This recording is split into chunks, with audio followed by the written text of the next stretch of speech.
What is up, everybody? Happy Tuesday, August 25th.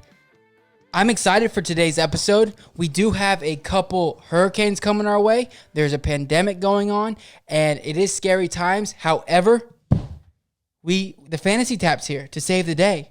John, how are you feeling today? You scared? You happy? What are the emotions? I'm not scared. Hurricanes don't scare me, unless I would have gotten some kind of alert if it was going to be a bad one.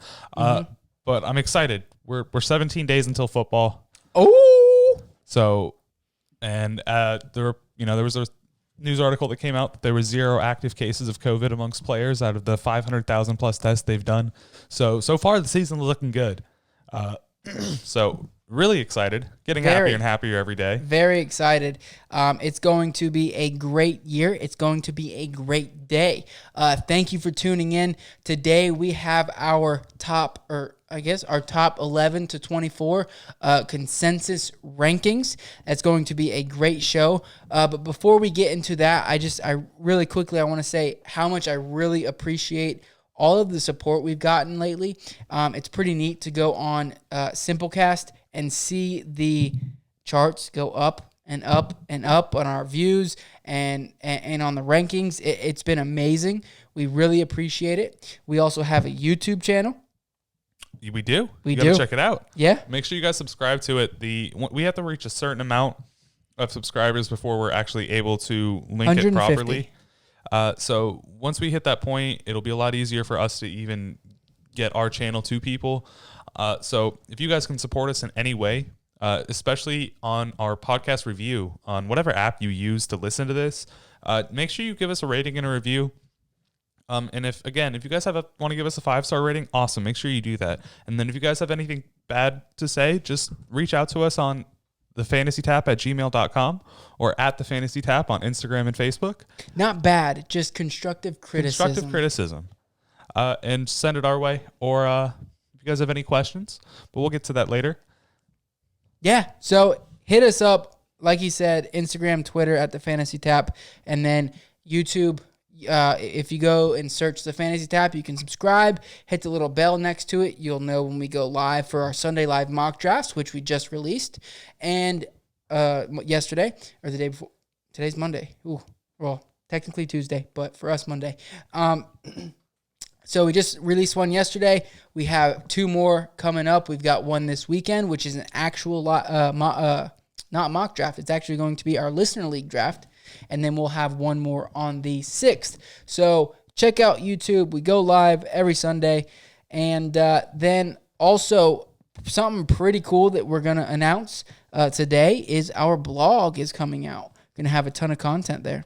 Yeah, excited for that. Check it. It's going to give you guys a chance to check out maybe where some people that you're wondering why they are where in our rankings, where they ended up. Give you guys some in-depth on why we see them where they are, what kind of situation they have themselves in this year. Also, some good rankings or any other type of draft strategies, a whole bunch of things that you guys can look at and keep yourself occupied with as the season approaches. Yeah, definitely. But before we get into our show real quick, we are drinking today's beer of the day, and that is the Batsquatch by Rogue Brewing Company out of Oregon. It is a great beer. It's a hazy IPA. If you're watching on YouTube, I've got a nice glass poured here that you can check out the color, and it is rather hazy. Quite hazy. So check it out on YouTube. You'll be able to see that. Showcasing it currently in the air. And so far, it's a pretty good beer. I enjoy it. Now, let's get into our show overview real quick. Like we said at the beginning, wide receiver consensus 11 through 24. But before that, we've got 2 listener questions. They reached out to us on Twitter and asked us a couple questions that will help them win their fantasy leagues, or just some questions they had. So we're going to be answering those, and then we've got a ton of news. Ton of it. A lot of it. A lot of camp news going on. A lot of injury news coming up. Yeah, so let's get into it real quick. But for our listener questions of the day, we've got 2 of them. Miles707 on Twitter asks, with Curtis Samuel having a 90th percentile in success against man and zone coverage, but not yet reaching 1,000 yards. Can Teddy Bridgewater support CMC, DJ Moore, and help get Curtis Samuel to 1,000 yards? John, what is your answer? See, that's, pretty hard to actually commit to. That's a lot of yardage, even as a wide receiver too, for a team that we have no idea if Teddy's going to be coming in there and being a heavy passing quarterback. Last year we saw him take over for Drew Brees for about 7 games before Drew Brees came back, and he performed rather well. He got a few 16, 20-point games. He did have week 2 against LA with only 7.1 fantasy points, but he showed that he's can be a talented quarterback. I just don't know if you can expect a quarterback who's coming into a new system, under new coach, a whole new coach for the team, to be able to produce 1,000 yards for their wide receiver 2 when there's a rather dominant wide receiver 1 on the team, a running back on their team that's the wide receiver 1, possibly the wide receiver 2. I don't know if Curtis Samuel is going to get the opportunity to get that much work. Personally, I only have Curtis Samuel in for. Gotta find him. I don't. Struggling. But find him on my sheet. It's all good. So, I mean, I don't even see him reaching the 600 to maybe even 800 yards mark. Okay. They did add out Robbie Anderson in this offseason, who I think is going to be pretty relevant in their offense, but not super strong. So you've got him currently as a wide receiver 59 in half-point leagues. Targets. I can't pull down to my. You've got him at 82 targets, 53 receptions, 594 yards, 3 touchdowns, 16 rushing attempts, 122 rushing yards, and 1 touchdown. I do. Rushing. So I do see him as someone who's going to be usable in that offense and someone who's going to be getting some opportunity, but I don't see him breaking that 600-yard mark, let alone 1,000 yards. He could be a week-to-week flex depending on injury risks and who they're using, but definitely not someone you're comfortable rostering week in, week out. Or I'm sorry, playing week in, week out at that flex position. You really just got to be looking at the matchups. Yeah, for me, to be honest, it's going to be a quick answer, and that's no. I really like Curtis Samuel. I made probably the dumbest trade I've ever made in my entire life last year before. Oh, it's rough. I don't even want to tell it. It was I traded Chris Godwin for Curtis Samuel. And that was before, obviously, Chris Godwin blew up, and there was a bunch of Curtis Samuel hype. I listened to the Curtis Samuel hype. Not saying he's a bad player, but yeah, it hurts. It hurts. That was in our Dynasty League. That was a rough one. That was out on that one. Yeah, that was before I really did all my research and stuff like that, obviously, which is one of the reasons why we have the show today. Yeah, because you just lost that bet on that trade. Yeah, but I'm in position to win in that league, so yeah, that was rough though. Whew, I still have nightmares, but he's definitely going to be involved in the running game as well. They're going to give him those plays. Currently, I have him as my wide receiver 52, 83 targets on 51 receptions, 5 receiving touchdowns, but I only have him for 571 yards. And I think the biggest reason for that is the fact that they also have Robbie Anderson. So they're going to be giving him those big plays, those down the field shots, and that's going to. Yes, they're going to get the ball into Curtis Samuel's hands, as quickly as possible because he's very shifty.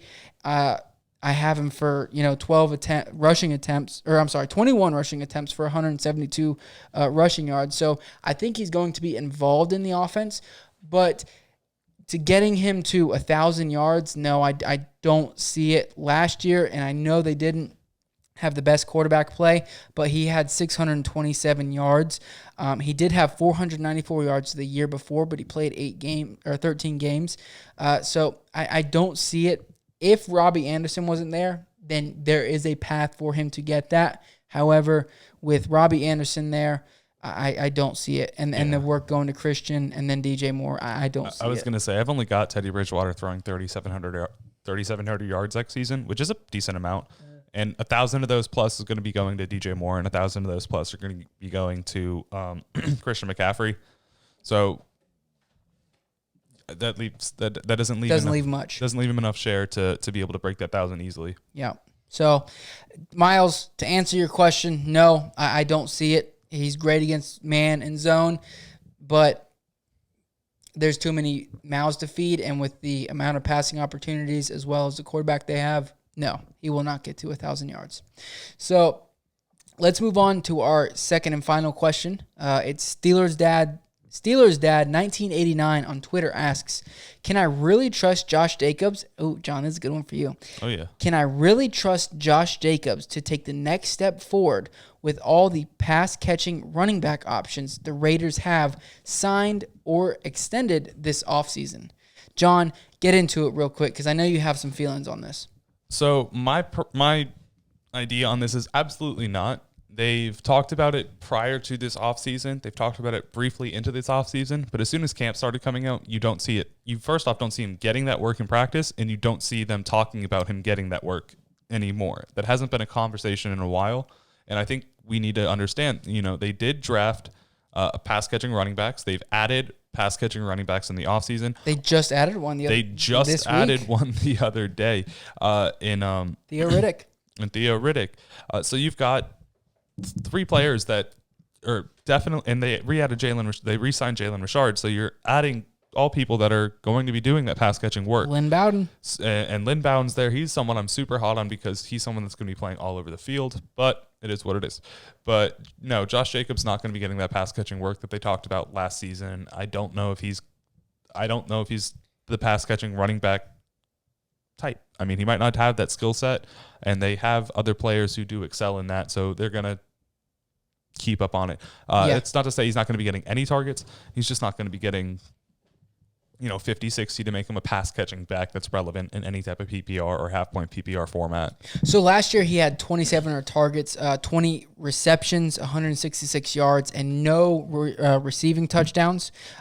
John, you have him currently, let me see here. Okay, so you have him for 41 receptions, 41 targets, 30 receptions, 241 touchdowns, and ripping that bandit off and getting that one receiving touchdown. You have him currently as your running back 13. Not bad.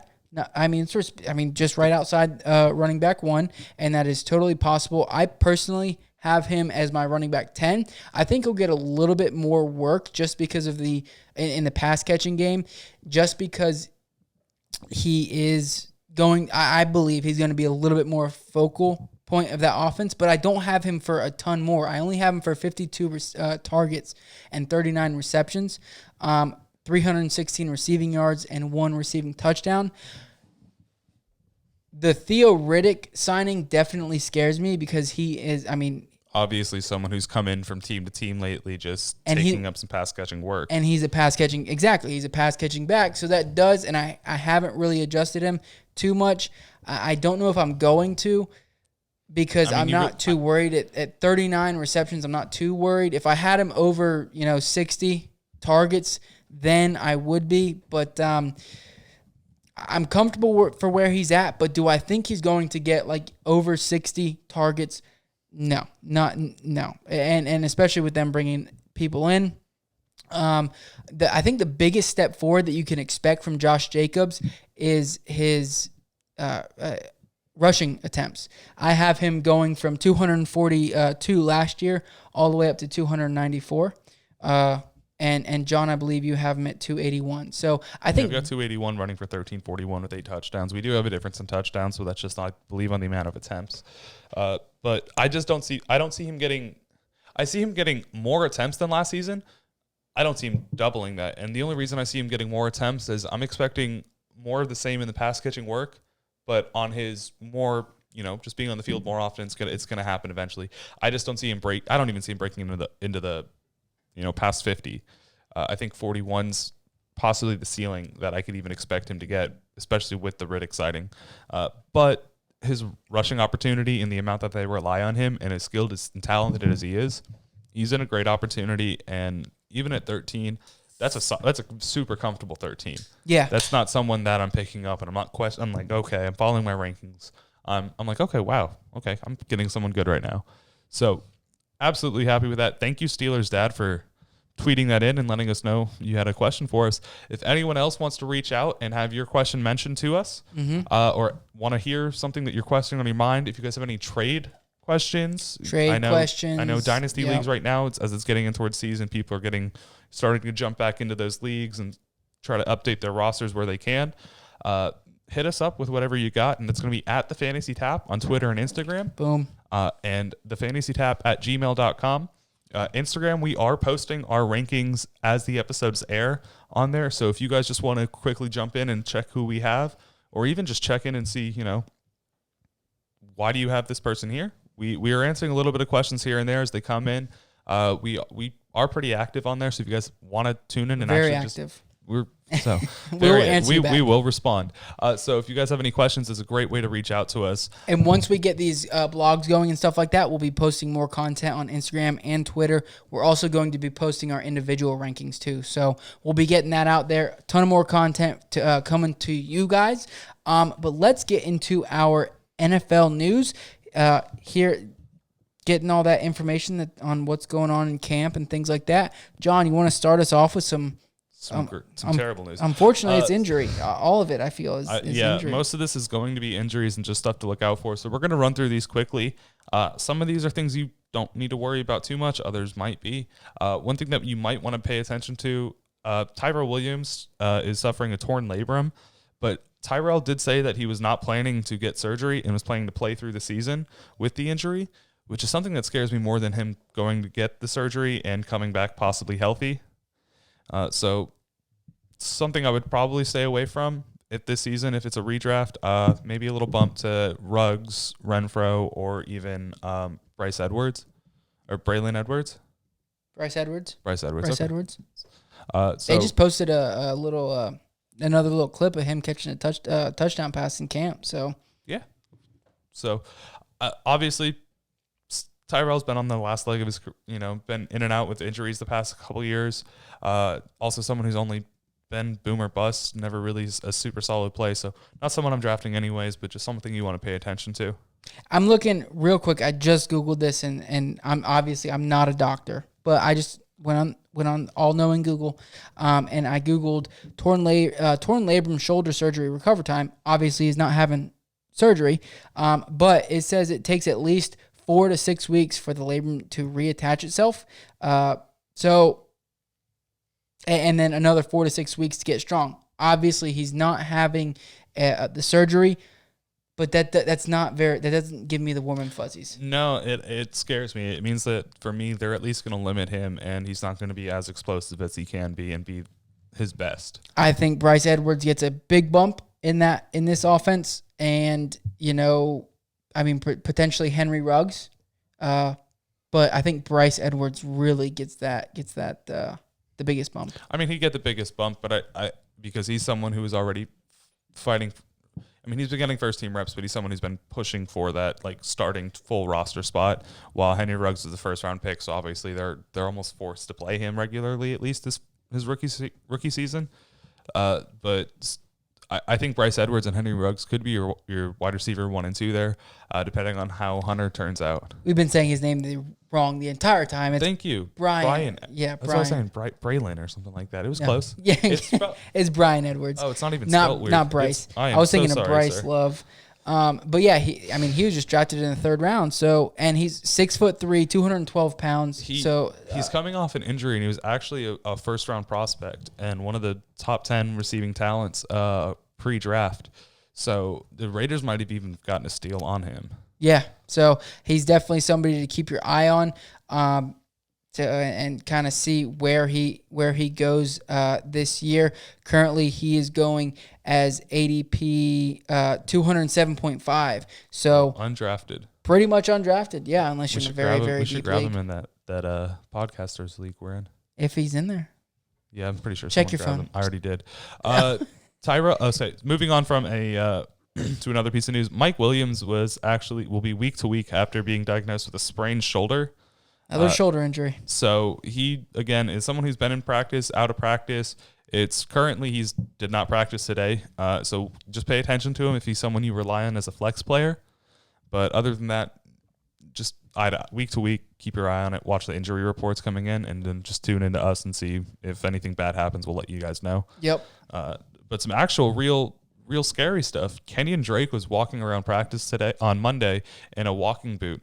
And Cliff Kingsbury did come out and say that this was only precautionary and it was for camp soreness. But he did decline to get into detail about whatever injury it may be. So I'm actually on Kenyon Drake's Twitter right now. And because Kenyon came out, he's a big fantasy guy. He actually tweets back to some people. So, but he did say, was in a walking boot around this time last summer too, just trying to stay consistent. LOL. No worries. I'm good. So, I mean, I don't have him very high on my draft or on my running backs anyway, but I wouldn't read too much into this at this point. Especially, I mean, if he wouldn't, especially with him coming out on Twitter and, addressing it. I'm not, if he wants to play, so obviously he's going to be saying something like that. But I do remember last year as a Dolphin, he did have a walking boot on at the beginning of the year. So, maybe it is just precautionary. I'm not reading too much into it. I do think that, the biggest concern for him is Chase Edmonds being more of an impact on his touches and his receptions. And absolutely. I think that's where we agree on that Chase is going to be a little bit bigger part. As far as this injury, I'm not too worried about it. No, as far as the injury, it doesn't concern me, but it does quite make me question whether or not he's going to be, full to run a full season, like ready to go a full season as a primary back when they do have backup. Their backups are super talented. I mean, they did draft Benjamin, so that's someone else who he's pretty decent. He's looking for a job. So he's going to be working his butt off. I'm assuming he's a super talented back that came in through a stacked draft class, which is, if it was probably another year, he would have probably went earlier. It helps me not buy into all this Kenyon hype that's going around. Exactly. Because I haven't bought into it too much. I love Kenyon Drake. High five. No, we did. I think we did. Hopefully, we're not wrong because we both committed to that. Yeah. Kenyon, as much as you want to be the savior of the leagues, please don't. No. Best of luck to him because I mean he's a baller. He's great. I just think that Chase Edmonds is going to be a little more involved. Currently, I have him at running back 14, so not too far down. And he'll be a solid high-end RB2 in my books. So, but the walking boots and the camp soreness thing, that doesn't really bother me too much. Okay, this is the first time I'm reading this. Deebo Samuel likely out till week 7. Yeah, so as we mentioned before, they actually did mention that Kyle Shanahan said that it was unlikely that Deebo Samuel returns for week 1. And they do still have him listed as active, but with a non-football injury. And they're talking about his designation maybe lasting the first 6 weeks and him not being ready up to week 6. But this is all early speculation based off of what the coach has come out and said. Okay, so there's no super designation, but this is something where you're looking at him less likely to start week 1. Almost, I don't want to say guaranteed, but it's very... At this point, I would say it's guaranteed he doesn't start. I would say it's super unlikely he doesn't start week 1. And looking into drafts, you want to keep that in mind, and you do want to pay attention. The later your draft, the more information you'll have and the better idea you'll have. But right now, I would like to think that even if he comes back week 2, he's not going to be in his full self. I mean, he hasn't been practicing. So he's definitely falling in my board. Yeah, I mean, it's a scary... I mean, we've talked about it all off season since we started this podcast. He was someone who was going to have a great year, so it does scare me a lot. I mean, I don't think that he'll start on the PUP list, personally, and if he did miss those first 6 weeks, it's because he starts on the PUP list. I don't think he will, but, just keep an eye on it. It's something to keep an eye on. I'm not drafting him currently. I think it's just too much of a risk. Currently, he is going as the ADP, or ADP 80.5, so in a half-point league. So I'm not going to take that risk if necessary. And there's a couple other players around him. Will Fuller right in front of him. Michael Gallup 2 spots in front of him. And then Julian Edelman, Jarvis Landry are 2 receivers behind him as well. So I'm taking that risk off of my board personally at that point. So anyways, let's move on to Joe Mixon. It's nothing to be serious. It was on Twitter, said that he, missed today's practice due to an undisclosed minor injury. He was out there working on the rehab field vigorously, getting that workout in. I don't think it's anything to be concerned about. It kind of seems to be more of a Veterans Day off, but just keep an eye on it, because it's a high draft capital player that you're investing in. So just keep an eye on it. We'll let you know if it really turns into anything serious. But personally, I don't think it's anything serious, and I don't think John thinks it's anything serious either. If he was still working today on the rehab field, I think he's fine to go. I think it's just something you want to pay attention to. Mm-hmm. Again, like they said, Veterans Day off. He did take it, so let him have it. Yep. Next up, Darius Slayton missed practice on Monday and was seen at the end of practice with the trainers. Joe Judge did come out and report that there wasn't much to it, but there would be more news on the subject at a later date. So we'll see what he comes out with tomorrow, and if maybe he gives us a designation on why, or if Darius comes out and practices in full. But also in the Giants' backfield, they do have Saquon Barkley left practice early after a hit in 11-on-11s.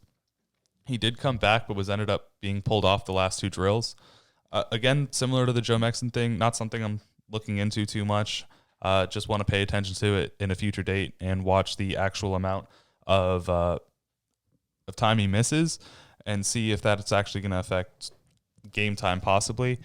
But nothing too crazy out of there. Yeah, we'll update you on Thursday whenever our next show. Don't think it's anything serious either. Just precautionary, really. Yeah. Darrell Henderson left Sunday's practice with a soft tissue injury. It allowed Cam Akers and Malcolm Brown to get more work with the first team. That is something just to keep in mind. That backfield is very crowded. I think it's going to be more of a committee, personally. And if Darrell Henderson is out for a little bit of time, then I'd put my money on Cam Akers. I think that's why they drafted him. But it's something to monitor. Soft tissue injuries do linger or tend to linger, especially if it's a hamstring. I'm not 100% sure what exactly. It hasn't been brought up yet, but something to keep an eye on. And then right as we started recording, or right before we started recording, I was on Twitter, and Tyler Lockett was seen icing his leg and stretching, and was sitting on the sidelines for the rest of practice. So another situation to monitor. We drafted Tyler Lockett as our wide receiver 1 in that podcast league. So not great news for us. No, not the best. But not the best at all. But it is what it is. He did have that really bad bruise in his leg last year. So, I mean, I'm not a doctor. I don't know much. Nothing much has come out about it. So maybe it has something to do with just hanging out. So it's like, hey, I've done my part today. I'm just gonna go sit on the sideline for the rest of practice. Yeah, and he's a baller. So they know that. Pete Carroll knows that. Russell knows that. Everybody knows that. So just another situation to monitor. Like I said, we will update you and keep you up to date. But the last piece of news we have, going back to what you said about the COVID testing, which I think is probably the biggest news that came out today, because I think it's very positive. Super. Not only in the NFL aspect, but as the country, because we're obvious, like I said, we're in a pandemic, and it's scary times right now. But between August 12th and August 20th, 58,397 tests were administered to 8,573 players and personnel. 23,260 tests were administered to players, and 35,137 tests were administered to personnel. 0 positive tests among players, and 6 new confirmed positives among personnel. But the biggest thing is zero players out of 23,260 tests done, which is great and a great sign that football is coming back. And I feel like in this country, in our country, it's needed. You know, a little bit of positive news, and I feel like we've been hitting on a little bit of negative news, but let's end it with positive. Absolutely. So, but that's it. That's what we got for the news of the day. Now let's move into our consensus rankings 11 through 24. John, start us off with my boy, my breakout, potentially last year's Chris Godwin is what people are saying, potentially. Who knows? I mean, definitely if Julio has to miss any time whatsoever, we're talking about Calvin Ridley right now going at the ADP of 39.6, which makes him the wide receiver 14, going just outside that wide receiver 1 range. Last year, he did finish as the wide receiver 25. Someone who you're obviously expecting a lot from in that Falcons offense where Matt Ryan's throwing that ball almost 600 times a year. He's slinging it. And you've seen what Julio Jones can do, and you've seen what Calvin Ridley can do. He's an absolute monster. He runs a 4.43. He actually is in the offense that passes the ball the most around the entire league. Yeah, last year they over 620 times. Yeah. So he's ranked 20th last year and his completed air yards 735. So Matt Ryan's airing the ball out for him. He did get 866 yards on 63 receptions with 7 touchdowns, with 5 of those coming from red zone targets. You know, good for him. Yeah, and it means he's breaking down the field broke down the field at least twice last season outside the 20 to get all the way to the end zone. His yards he got 131 yards after catch, which is pretty reasonable, not an insane amount, but he's extremely talented. And working with such an amazing receiver on the opposite side of the field opens up the field for you so much and then having a quarterback that likes to air it out. I love Calvin Ridley this year. I think he's going to really possibly outperform his ADP in that wide receiver 14 finish. I think right now that I have him at the wide receiver. Right now I have him at the wide receiver 11. And I have him getting 142 targets for 90 receptions, breaking that 1,200-yard mark.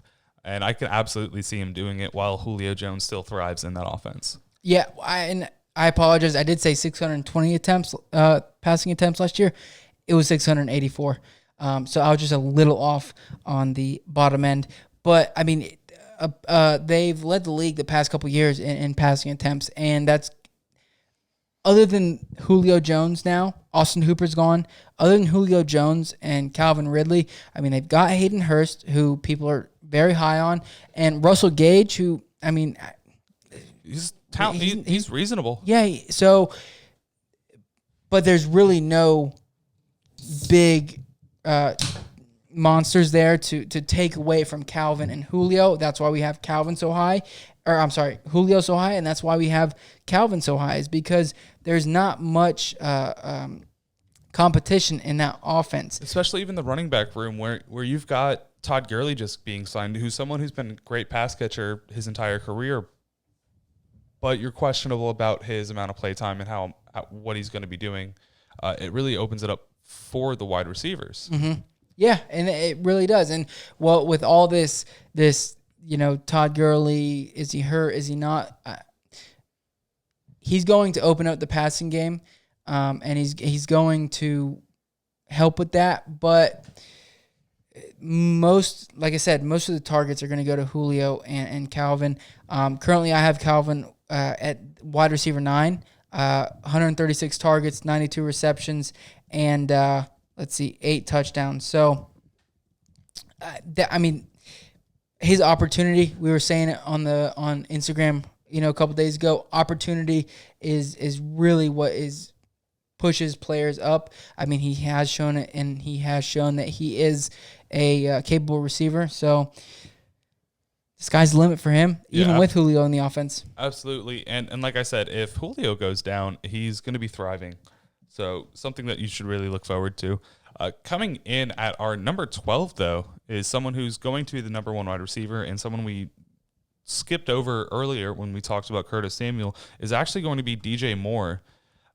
So right now he's going at ADP 43.5, wide receiver 17. Last year he finished as the 18, and that was with questionable quarterback play coming from Kyle Allen and a little bit of Cam Newton before he left. So right now you have Teddy Bridgewater coming in, who just worked under Drew Brees. They have a new coach. They're going to be relying on their best talent at each position. They're going to be relying on Christian. They're going to be relying on DJ, hoping that Teddy can fan it out to them. Their offensive line is mediocre. So with Teddy there just coming out of the Saints room, I'm not too sure if he's going to be used to the pressure he's going to be getting. But I still think Teddy's a great quarterback. You saw him at Minnesota for a little bit of time. So I'd like to think that DJ Moore still has a quality-ish quarterback, at least better than Kyle Allen was last year, in that wide receiver 18 mark isn't going to be too hard for him to break. I agree. I think that Teddy Bridgewater is going to get him the ball. We kind of mentioned it, when we talked about Curtis Samuel, that the main two mouths in that offense are DJ Moore and then obviously Christian McCaffrey. Last year, he did have a 92.4 snap share percentage, and I think that is going to probably stay about the same, but the quality of quarterback is the most important part, and I think that Teddy Bridgewater is going to give him those quality shares, and he's going to thrive off that. He also finished 8th last year in yards after catch. So when they're getting him the ball, I mean, he had 392 yards after the catch last year, which was, like I said, eighth in the league. But as long as Teddy Bridgewater, who's, personally, what we've seen in Minnesota when he was there for the short stint, and then in New Orleans last year, he's going to be a better quarterback than Kyle Allen, and I think that that's going to benefit DJ Moore, and that's why we have him finishing on the low end as the 12th overall wide receiver. Personally, 13th. What? Or 12th, sorry. Yeah, sorry. So personally, I actually have him. Sorry. No, it's all right. I personally have him there as my 12th overall receiver. 133 targets on 89 yards, 6 touchdowns, 1,210 yards. Sorry, 89 receptions, and a couple rushes for 82 yards. So that's where I have him. I think he's going to get a ton of opportunity in that offense, and I think he's going a little bit above his ADP, and definitely someone you'd love to roster this year, especially with the question at quarterback. When he's able to finish the season at 18 with Kyle Allen at quarterback, you should be excited to see what Teddy Bridgewater can do. Yep. But coming in at number 13, we do have Devontae Parker. Hometown hero. With absolute zero Dolphin bias, we do have him finishing as a wide receiver 13. Last year he finished as the 7. Currently going at ADP of 70, wide receiver 29. Devontae showed last year that he's someone who finally broke out. I mean, he's had 5 years in the league so far. Been a while. He does not play a full season. He's someone who's been an injury risk, and that's the only question you really have with him. But even at his peak in 27, or his peak was last year, but at the next time he got his most amount of games was back in 2017, where he actually played 13 and started 12 of them. That was his most amount of starts. He still got 96 targets that year for 57 receptions. He only had 1 touchdown, and that's kind of what held him back at that point. But the Dolphins have suffered from quarterback play for years. Mm-hmm. And so finally, we've got Ryan Fitzpatrick, who's a decent quarterback, not amazing, but a decent, strong quarterback. And then Tua is back there learning and growing. I see Devontae Parker being someone that the Dolphins rely on this year after his breakout. They saw his talent with Brian Flores being the coach last year. I think you're going to see more of that, him liking what he saw from him. And Preston Williams also being a threat this year, who's going to be taking at least a little bit of coverage off. It's not like they have no one else over there. And then on the back end, they don't have any more depth, really. So they're going to be needing to get into their primary targets, which is going to be Devontae, Mike Gesicki, and whichever running back they have in as a pass catcher at the time, which is Matt Breida. So I see Devontae Parker booming this year. Yeah. So last year, a couple of things that really make me, give me the reason to put him as high as we have him. His contested catch percentage was 51.4%, and that was number 8 among the league. So obviously he is able to go up and get the ball. He's able to catch those. And then also his target distance last year was 1,772 yards. And that finished 5th among the league itself. And with a quarterback like Ryan Fitzpatrick, which I believe that both of us have, Ryan, actually, I know because we talked about it.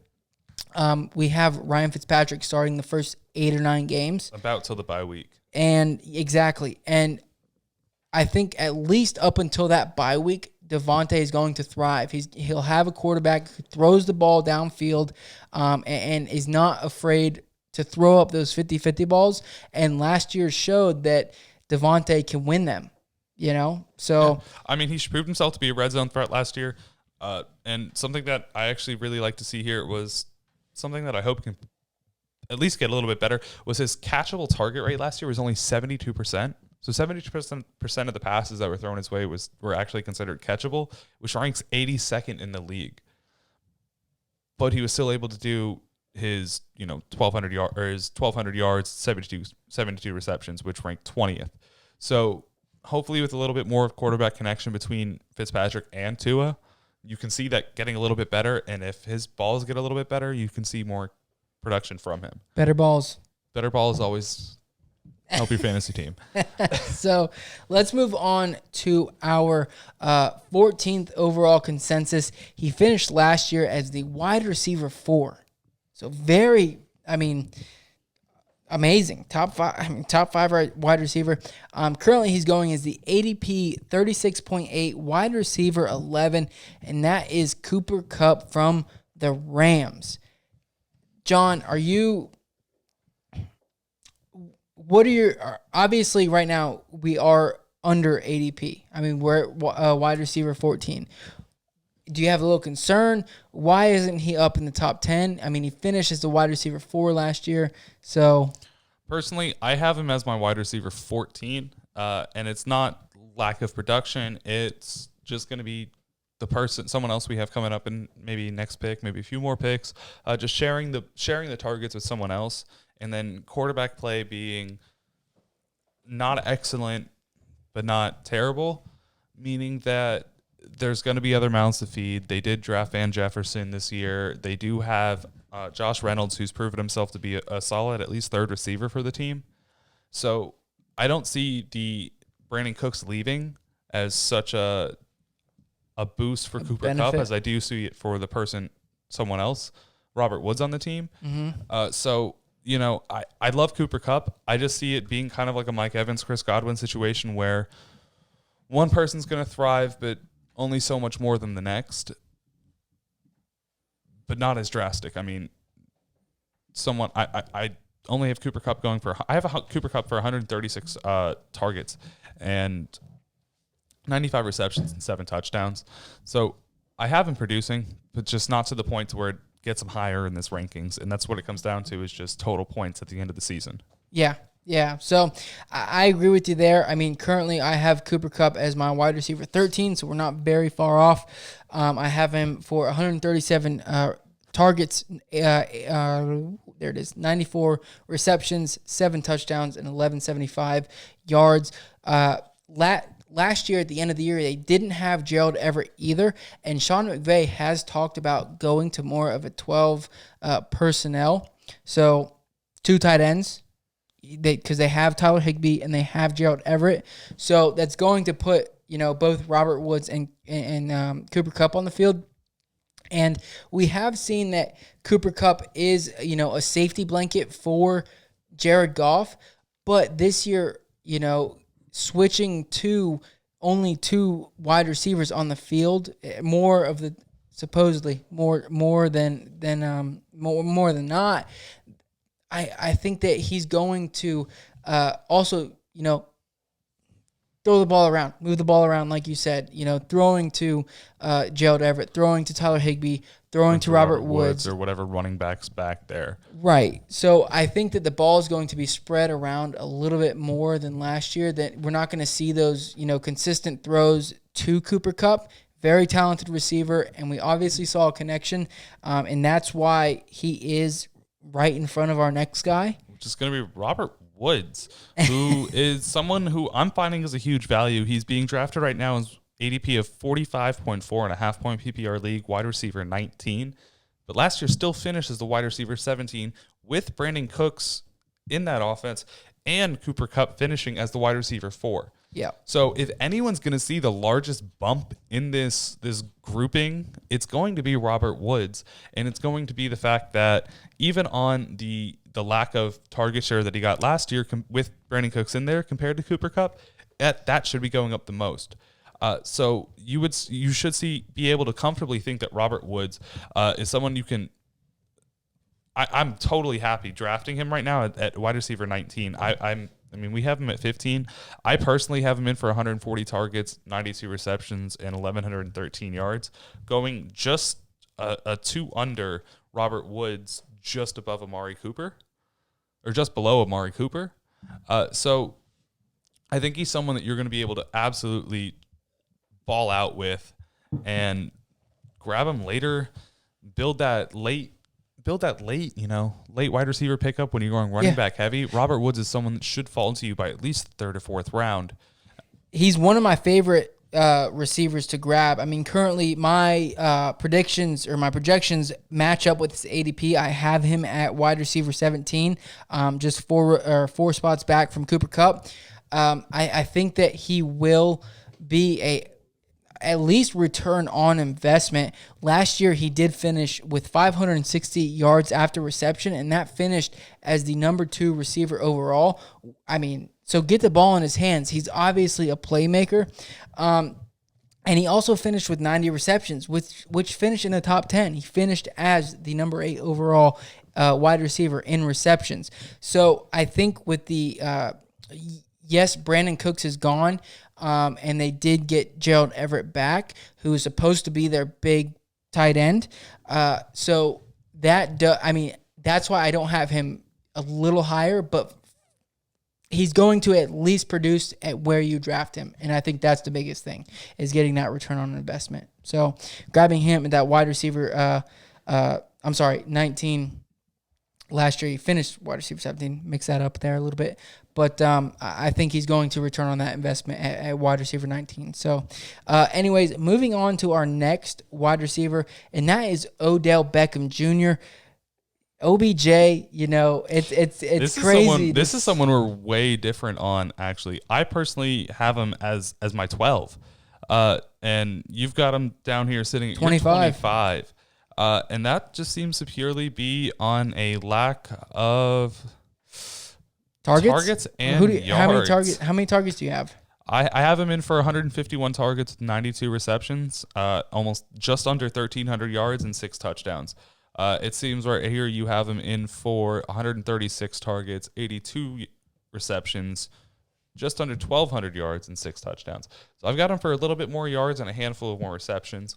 And I guess with how close by the end of the season, these rankings get pretty close. So he's not too far from dropping down pretty far. If I took a touchdown away from him, he'd go 3 or 4 ranks down. So for me, I think he's going to get he's going to get the at least a decent amount of targets. 136 is it's a fair amount. But I think what's going to take him away from getting that 150 plus targets is the fact that they have Jarvis Landry. Now, if Jarvis Landry doesn't start at the beginning of the year, that may change a little bit. But they have Austin Hooper, they have David Njoku, they have Kareem Hunt in the backfield. So they do have targets, and I think this year's offense is going to be, a little better, I hope. And I think that he's going to spread the ball around. And that's why I'm not trusting Odell Beckham this year. He hasn't. you associate his name with being a top, fantasy production a lot of the time. But this year, I think there's so many other weapons that there are that's in that offense, and that's why I think he's only going to get around that 130 or so targets. No, I mean, the only reason I see him getting more is the fact that he's coming off. He it's claimed personally. There's no true doctor's reports that anyone's seen that I know of, saying that he is coming off his own injury, and I do think that shows a little bit of his lack of production last season.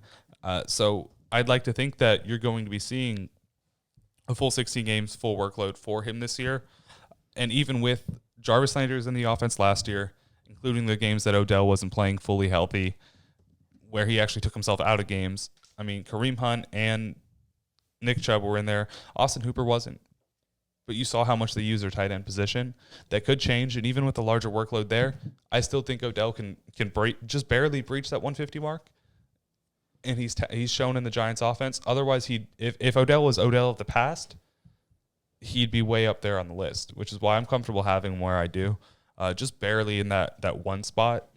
And he's extremely talented. He's someone who can make spectacular catches, and spectacular catches yield touchdowns. He is definitely 100% a generational. I mean, I will say a generational player. But his up and down finishes, year in, year out, scare me.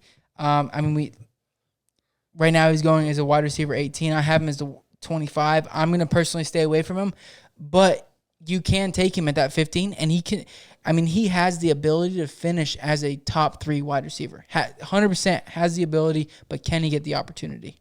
So that's my only question. No, and we both do not think he's going to get that opportunity. We both think that he's going to at least be under that 10 mark. So comfortable with that.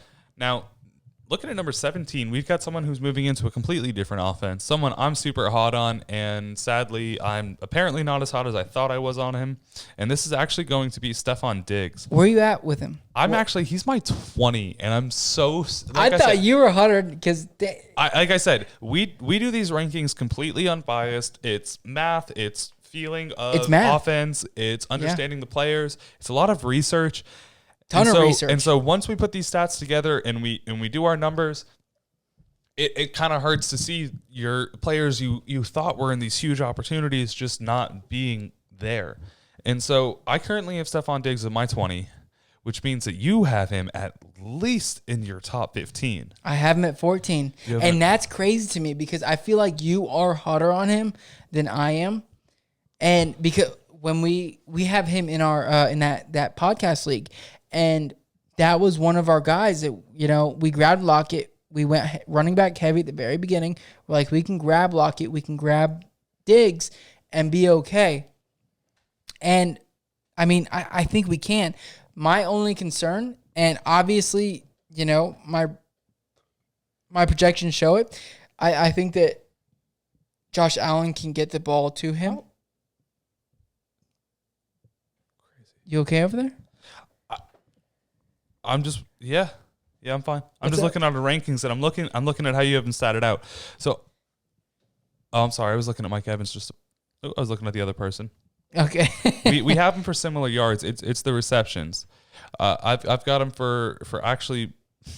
You have him for 86 receptions. I have him for 66. I actually have him for more yards than you do. Oh wow.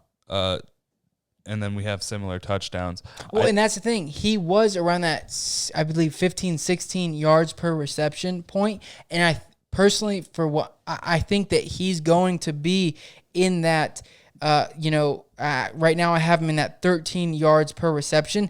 I think he's going to be scaling back his yards per reception and getting more receptions at being that number 1 than he was in Minnesota because they had Adam Thielen. So I think that's probably the biggest differential that we have. I just see him. He's got to take over that wide receiver 1 spot. He's got to come, have a little bit shorter routes because he was more of that, break open the top of the defense guy or those longer receptions. So in Buffalo, I think he's going to shorten the field a little bit, get more targets, but keep. And have a little bit less yards per reception.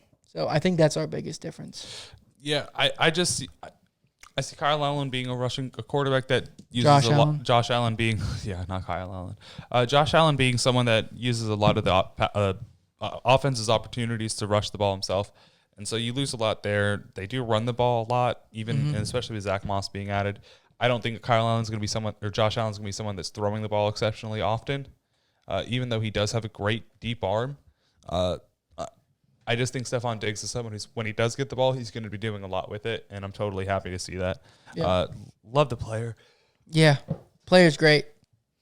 Great. So he finally showed up. He did. Everyone's been asking. Everybody on Instagram, he showed up. Mike Evans, for everyone that is wondering, Mike Evans is our 18th wide receiver in our consensus rankings, and this is tragic for a lot of people because he's going at ADP of 26.6. He is the wide receiver 8 off the board. Missing a couple of games last year, he finished as the wide receiver 12. But this year, you just cannot expect that from him. They added Tom Brady. Jameis Winston's gone. Jameis Winston was someone who was throwing the ball all over the place to the point that where he needed eye surgery after throwing 30 picks. Love the player. Touchdowns. Can't wait to watch him play somewhere else next year. But you don't expect Tom Brady to be throwing the ball nearly as much as Jameis did last year. The Bucs got into a lot of gunslinging games that went into overtime for 40 points plus on each side. A lot of high-scoring games, a lot of just receiving yards all over the board.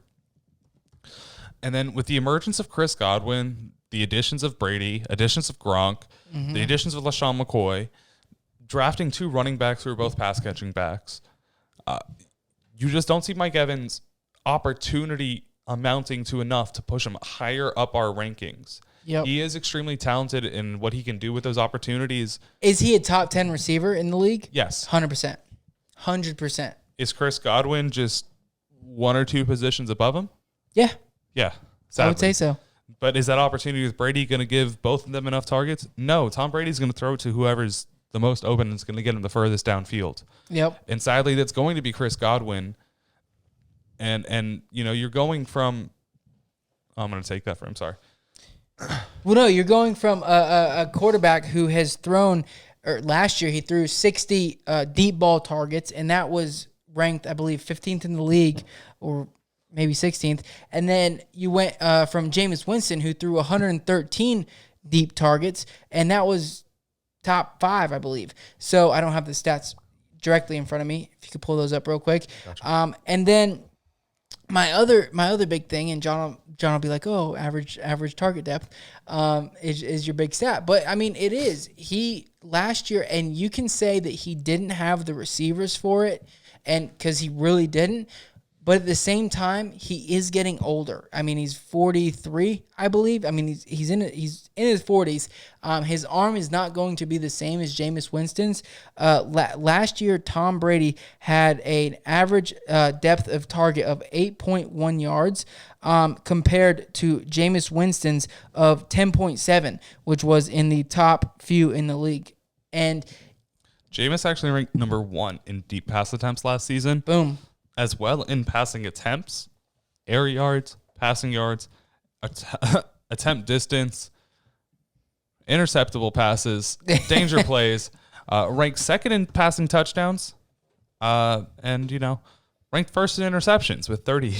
So you're not going to be seeing the risky gunslinger offense that Jameis gave the Tampa Bay Buccaneers to be able to support someone who Chris Godwin is someone who is going to be coming in and has shown that he can be possibly one of the top 10, easily one of the top 10 receivers in the league, with Mike Evans being just behind him, in my opinion.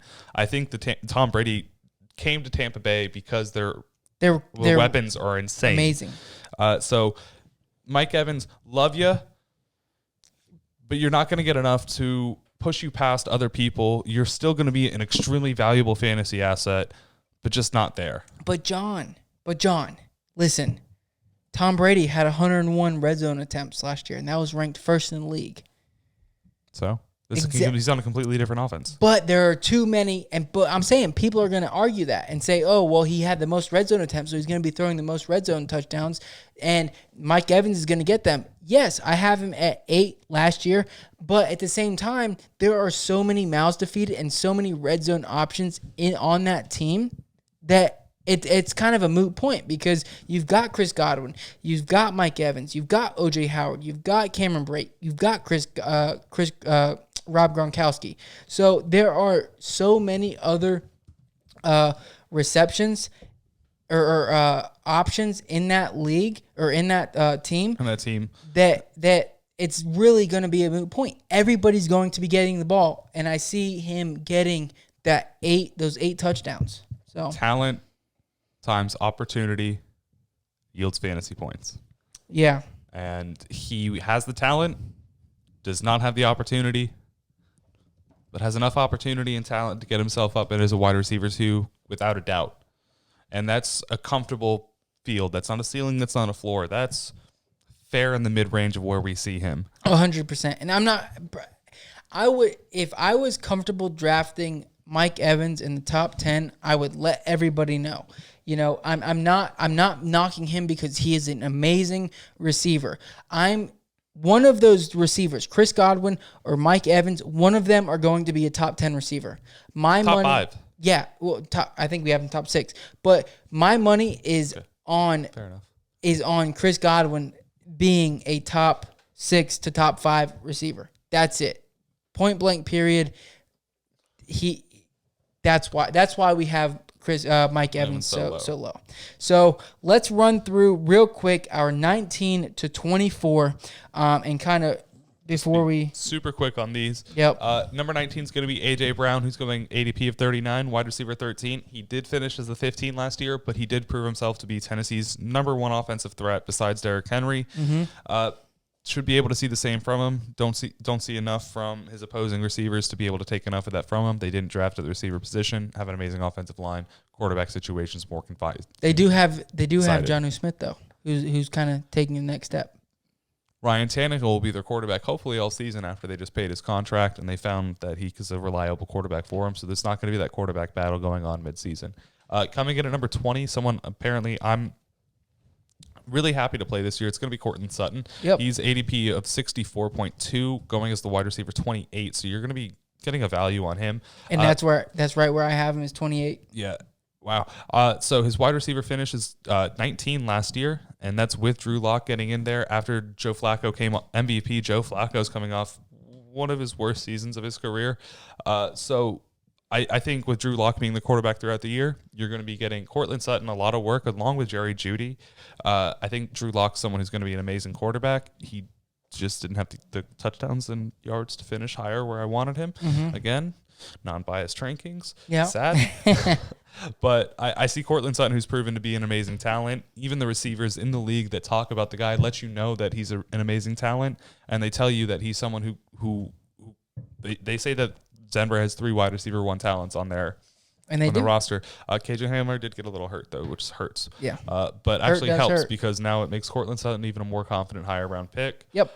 21 we've DJ got DJ Chark. ADP 52.1, wide receiver 21. Last year finished as the wide receiver 16. I think the biggest thing here personally for me, I have him. Where do I have him? Let's see. Ooh, I can't even find him. I have him. As a wide receiver 16. So I do think he's going to finish a little higher. His quarterback play is questionable. What will Minshew do? I think that's everybody's biggest question. I think he will, capitalize on what he put up last year and progress. But, John, where do you have him real quick? I have him at 23, which isn't much lower than where we have him. Just a couple other people just finished just above him, actually, and only by a small point differential. Mm-hmm. So expecting big things from him. Does questionable quarterback play Minshew in there full time scare me a little bit? Yes, just slightly. Do we know who is going to be the absolute one? No, but we're hoping. So they did draft a receiver semi-early, so we'll see what he ends up doing. But the upside of Chark's great as the 21. I think it's very valuable to pick him up because he does have a lot of upside. It's just a matter of fact if he reaches that upside. So not a comfortable wide receiver one to grab if you're going late running back. Yep.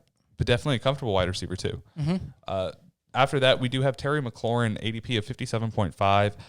Coming in, getting drafted as the wide receiver 25 after finishing as the wide receiver 27, missing some games last season with a little bit of injury, and he's our 22. Dwayne Haskins is getting more comfortable in the offense. Alex Smith is back there if Dwayne Haskins ends up failing for us. I'm a Haskins lover. I think he's going to do great. I think he just needs to get comfortable in his own skin under a coach that trusts him. But Terry McLaurin, someone that proved that he can be a solid, reliable option for whatever quarterback steps back there, regardless with the quarterback battle that we saw last season. So, 100%. Yeah, they just posted something on Twitter today, like a nice throw from Dwayne Haskins. I think the only thing holding Terry McLaurin back is his quarterback play. So definitely a great option. I have him for over 117 attempts, 75 completions, and 1,132 yards with 8 touchdowns. So he's going to be an integral piece of that offense. So moving on to number 23, we have Keenan Allen. Oh boy. Going at right now an ADP 53.4, wide receiver 23. He did finish the wide receiver 8 last season. He does have a new quarterback back there, which is why he's fallen so much. He doesn't have Phillip Rivers, who's someone who throws that ball a lot. They added Tyrod Taylor, who's been, and when he was in Buffalo, a semi-mobile quarterback. Yeah, so you wonder if those passing attempts are going to be coming off of, are going to be, are lessened by the rushing attempts he's possibly going to be taking. He's not afraid to run the ball. He's a little bit older now, so it's a little questionable.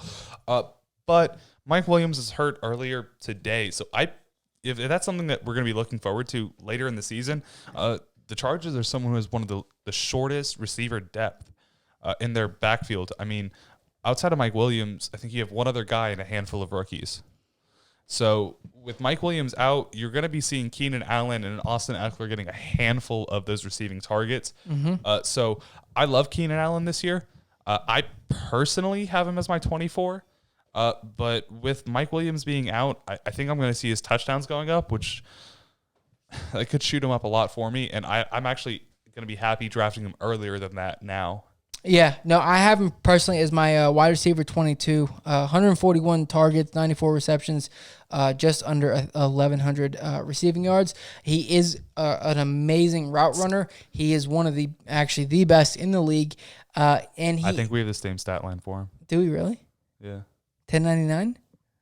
It's cool. So I think that he's going. 91.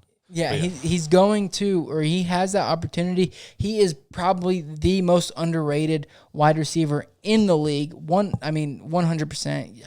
If you've got another, let me know, and you're wrong. So, he's a top 10 talent without a doubt. Yeah, and so if they can figure out that quarterback play, he can definitely shoot up the ranks. I mean, for sure.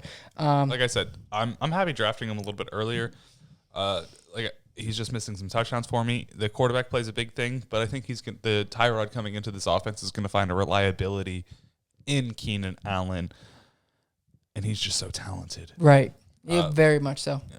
So let's move on to our 24th ranked wide receiver, and this is a hard one.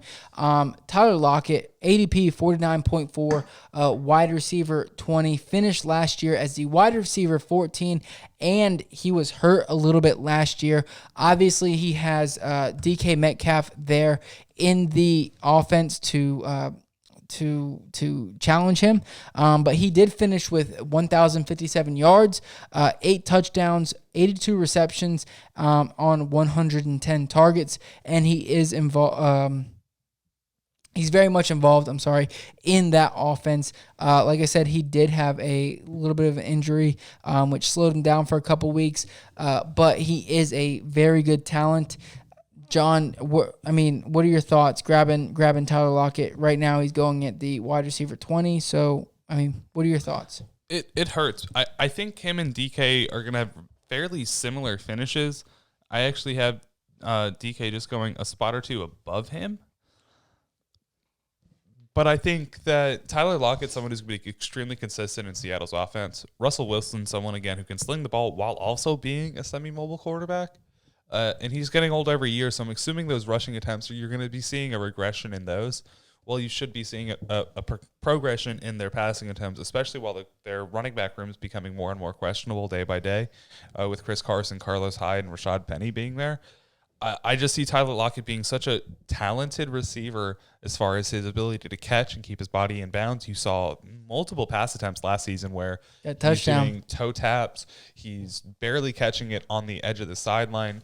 He's able to get those catches. Great. I love Tyler Lockett as a talented receiver.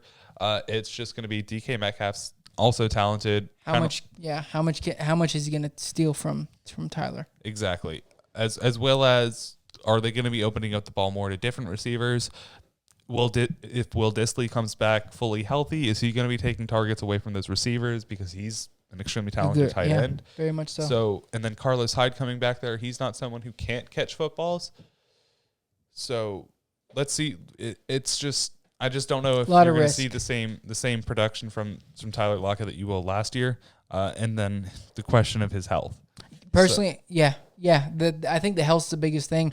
Like we mentioned earlier, he did sit the rest of practice today with ice in that leg. So he did. And personally, for my rankings, he is the wide receiver 20. So I think a little bit, or actually right at where he's going at this point in time.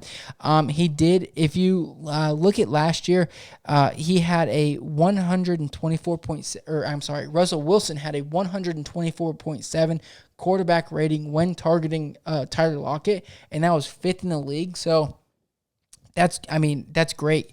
Obviously, he's talented and he's a great catcher. I believe he's one of the highest percentage catchers in the person with the highest catch percentage in the league. Yeah, so he had a 74.5% catch rate last year, and that finished 4th in the league. So top 5 obviously. So he can catch the ball, he can get open. He is a great target for Russell Wilson to have.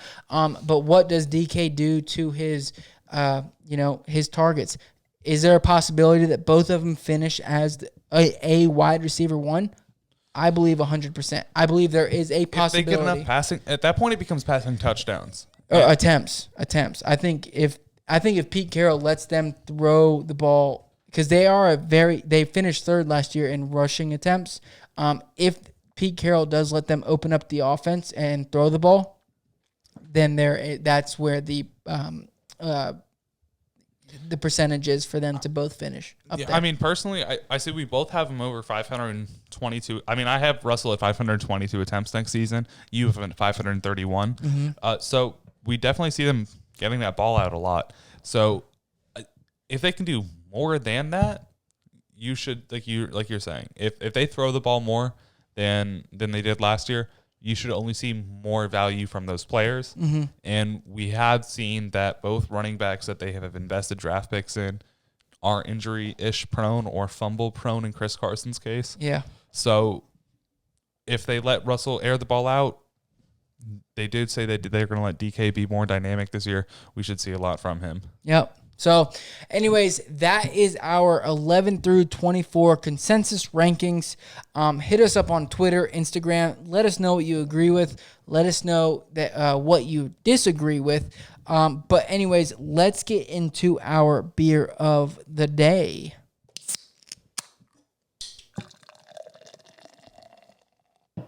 So like we said at the very beginning, we are drinking the Rogue Brewing Company's Batsquatch. It's the Hazy Indian Pale Ale IPA. It's pretty dope can art. It's literally take a bat and take a Sasquatch, mush it together, and that's what you got here on the can. It's like blue and pinkish purple colors, some black in there. It's actually probably one of the coolest cans we've seen. It's like a matte finish as well.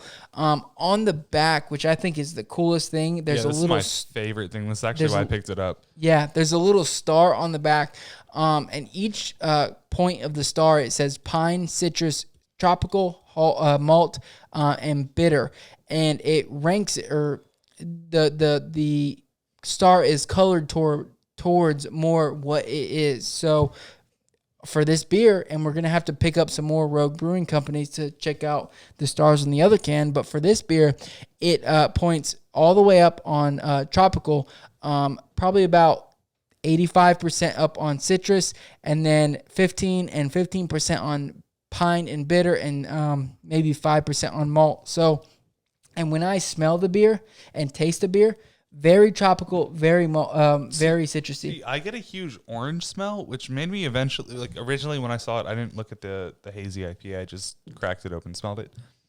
But I got a huge orange smell, which made me think it was going to be some kind of wheat beer. But then you take that sip, and it's got a really strong hop flavor with a nice little citrus afterburn or aftertaste. Afterbirth, if you're talking about Michael Scott. Sorry. But again, it does have a 6.7 ABV, so it's something that's going to be, rather good. Going to be a nice drink. IBU of 54, which is bitter-ish. And halfway there. It does pull through, but it's super smooth and clean on the back end of the flavor taste. You can taste some malting, but there is a really pronounced dry hop bitterness. I personally, as someone who's not a huge IPA person, enjoy this a lot, and it's because it does have that citrus and that tropical flavor. I don't know if it's me being Floridian or what, but I do love myself some lemon and some lime, and so anything with like a citrus flavor, I'm totally into, and it does pick up and completely cut out that bitterness that would have been rather unappealing in a drink, and would have made me tell you guys that I'm not too into it. But I actually do like this one, and for me being able to pick it up where I was, I'm pretty happy. Yeah, so a little bit about Rogue Brewing Company. They've got their original pub, and that... Just keep going. Check that. Please just keep going, though, even if it's bad.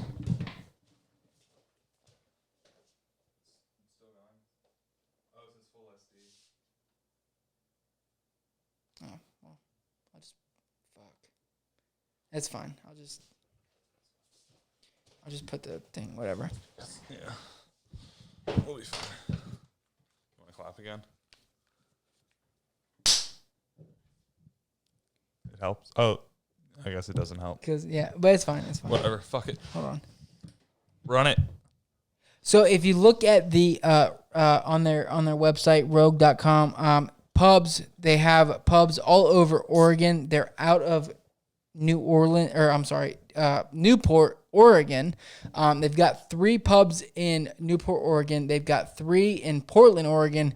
They've got 1 in Astoria, Oregon, and 1 in Independence, Oregon. Like I said, check out their website, rogue.com. They've got a lot of cool information on there. They also brew spirits, so they brew whiskeys, gins, and a ton of other spirits, vodka, stuff like that. So, ton of whiskeys. We got to look and see if they have like an oak barreled beer. Oh, yeah, just like the Dragon's Milk that we did a few episodes ago. Yeah, we both really liked, and I actually drank it after the episode, and I kind of liked it a little bit more than I did on the episode. Yeah, might have just been that, getting me used to that taste. But I did really enjoy this Batsquatch. Definitely an IPA I'd happily drink anytime I found it. So if you guys see it anywhere you go out, make sure you guys pick up a can. Absolutely delicious beer. Yeah. And if you guys have any other beers that you want to recommend to us, you can send them to @thefantasytap on Instagram and Twitter, and thefantasytap@gmail.com for an email. Mm-hmm. So send them to us whenever you want. Yeah. So one more thing about the Rogue beer real quick, or Batsquatch. You can go to their website, rogue.com, and hit the Find the Rogue, and it will tell you what beers they have around the area. So, John, what would you give this Batsquatch Hazy IPA ranking? I mean, what would be your... Honestly, I think I'd give it an 8.1. Ooh, pretty high. It's pretty good. That's good. Yeah, I mean, for me personally, it's very citrusy, and it's... it's pretty good. I'm not going to go searching for it. I would say it's like a 7.6, so just above average, around that 7.2, 7.3 is average. So it's just above average for me. overall, a pretty good beer. If a 7 is average for you? Yeah, I'd say a 7.2, 7.3 is average. Isn't 5 average? It's the halfway between bad and good. No, like if you get like a 75 on a test, that's a C. We're talking test, not a 1 to 10 scale. Well, that's what this is. I see how it is. So, do you want to rescore? No. Oh, okay. All right. So, yeah, I mean, I would say 7.6 is what I said. You said 7.6. Yeah. So, that is it. That is the Rogue Batsquatch Hazy IPA. Ladies and gentlemen, I take my hat off to you. Thank you so much for listening to this episode. It has been a great one. Tune in Thursday for our we're going to do wide receiver rankings. 24 through 36. That way you guys can find your deep sleepers. Your hidden gem sleepers that we think are going to finish. That you can possibly grab some of them later on. Some of them might be going earlier, so there might be people to avoid. So it's going to be a really good episode and something you guys are going to want to pay attention to. Yep. And then listen in on why we think they're going to finish where we do. Yep. Because at this point in our rankings, they're going to be separated enough to where we might have some different perspectives. So pay attention to it. And again, these are people that could win your league and let you go super running back heavy early and grab later. Yep. So anyways, like we said, follow us on Instagram at the Fantasy Tap. And Twitter. Follow us on Twitter at the Fantasy Tap. Send in your beer recommendations. We've already got a couple. Send in your fantasy football questions, and we will answer those on the show. John, you got anything to say to them? Like, share, subscribe. Make sure you guys share this to all your friends. If you guys have any family members that like fantasy football, if you're in a league, obviously there's some people that are listening to it. There's a lot of information that we can give out to you guys, and we're really happy to do it for you. Make sure to tune into any of our live events, and make sure to look out for us on Thursday to check in on the rest of our wide receiver rankings. Thank you so much for tuning in, and we will see you again. We love you guys. Thanks so much.